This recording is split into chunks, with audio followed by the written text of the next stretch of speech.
Copy അടിക്കാൻ വിദ്യാർത്ഥികളെ സഹായിക്കുന്ന സോഷ്യൽ മീഡിയയിൽ ഗ്രൂപ്പുകൾ സജീവം.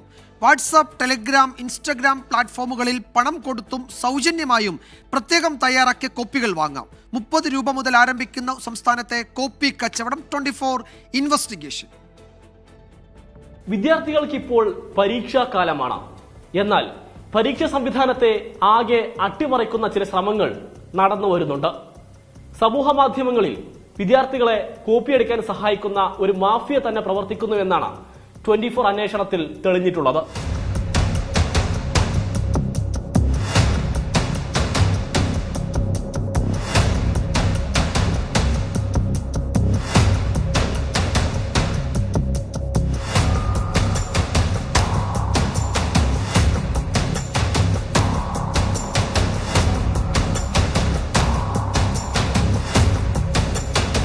വാട്സാപ്പ്, ടെലിഗ്രാം, ഇൻസ്റ്റഗ്രാം പ്ലാറ്റ്ഫോമുകളിലാണ് കോപ്പി വിതരണം ചെയ്യുന്ന ഗ്രൂപ്പുകൾ പ്രവർത്തിക്കുന്നത്. അത്തരമൊരു ഗ്രൂപ്പിൽ ഞങ്ങളും ജോയിൻ ചെയ്തു. 100 കണക്കിന് അംഗങ്ങളുള്ള ഗ്രൂപ്പാണിത്. ഇന്ന് ബയോളജി പരീക്ഷയാണെങ്കിൽ 2 ദിവസം മുൻപ് തന്നെ കോപ്പികൾ വന്നു തുടങ്ങും. പരീക്ഷയ്ക്ക് കൂടുതൽ വരാൻ സാധ്യതയുള്ള ചോദ്യോത്തരമാണെങ്കിൽ പണം നൽകണം. ടെലിഗ്രാമിൽ വന്ന സന്ദേശമാണിത്.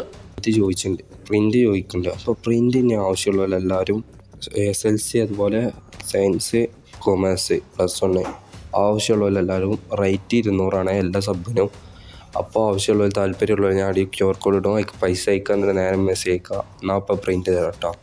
ഗ്രൂപ്പുകൾ വിതരണം ചെയ്യുന്ന കോപ്പികൾ പ്രിന്റ് എടുത്തതാണിത്. മൈക്രോ ലെവലിലാണ് എഴുത്തുകൾ ഉള്ളത്.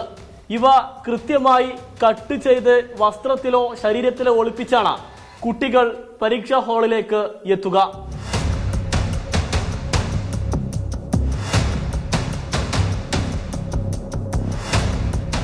ഇത്തരം ഏജൻസികൾ വാട്സപ്പ് ഗ്രൂപ്പ് ക്രിയേറ്റ് ചെയ്തുകൊണ്ട് അവർക്ക് പണം വാങ്ങിക്കൊണ്ട്, കുട്ടികളിൽ നിന്ന് പണം വാങ്ങിക്കൊണ്ട് അവർ ഇത്തരത്തിലുള്ള മൈക്രോ ലെവൽ ഉത്തരങ്ങൾ തയ്യാറാക്കി കൊടുക്കുന്ന ഏജൻസികൾ കൂടിയുണ്ട്.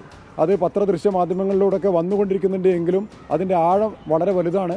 ഇത്തരത്തിലുള്ള സാമൂഹിക മാധ്യമങ്ങളിൽ 24 അടക്കമുള്ള ഇത്തരത്തിലുള്ള സാമൂഹിക മാധ്യമങ്ങൾ അതിന് ഉയർത്തി കാണിക്കുന്നു എന്നത് ഏറെ അഭിനന്ദനാർഹമാണ്, ഏറെ ശ്രദ്ധേയമാണ്. എന്നാൽ ഗ്രൂപ്പ് അഡ്മിന്മാരുടെ തടിതപ്പൽ ഐഡിയ ഇങ്ങനെ: കോപ്പികൾ അയക്കുന്നതോടൊപ്പം പഠന മെറ്റീരിയൽ ദുരുപയോഗം ചെയ്യരുത് എന്നാണ് മുന്നറിയിപ്പ്.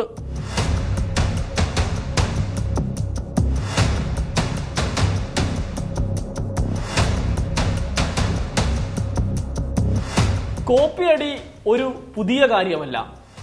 പക്ഷേ ഇതിനായി കൃത്യമായ ഇടപെടലിലൂടെ ഒരു മാഫിയ തന്നെ പ്രവർത്തിക്കുന്നു എന്നുള്ളത് ഞെട്ടിപ്പിക്കുന്നതാണ്.